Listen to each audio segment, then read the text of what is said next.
You are about to hear one of the most beautiful and inspiring stories in American history.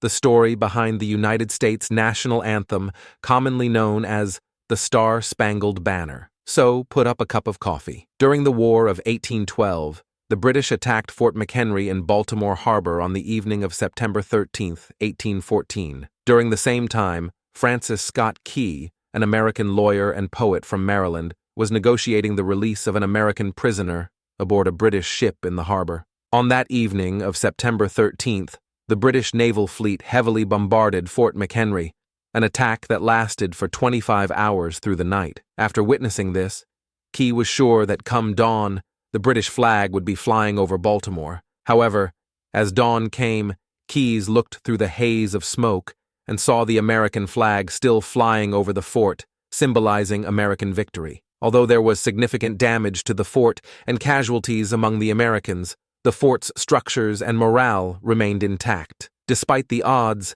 the American soldiers remained resilient, determined, and persevered through the night. Moved by the sight of the flag, Key wrote the first verse of a poem titled Defense of Fort McHenry on the back of a letter he had kept at his pocket. Once he returned home, he drafted 3 more verses. The words were put to the tune of a popular British song titled To Anacreon in Heaven.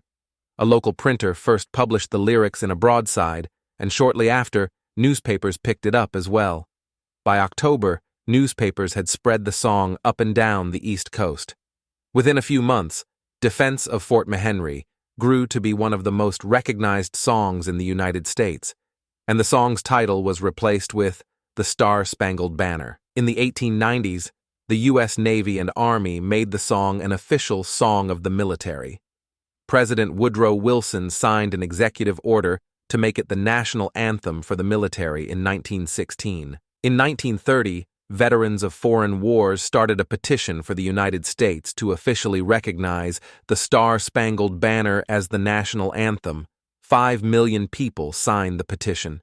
The petition was presented to the United States House Committee, where they voted in favor of sending the bill to the House for a vote. On March 3, 1931, the Senate passed the bill. President Herbert Hoover signed the bill on March 4, 1931, officially adopting the Star-Spangled Banner as the national anthem of the United States. What a story. It moved me. If you loved it too, hit the like button and subscribe to the channel. It helps the channel a lot. See you on the next one.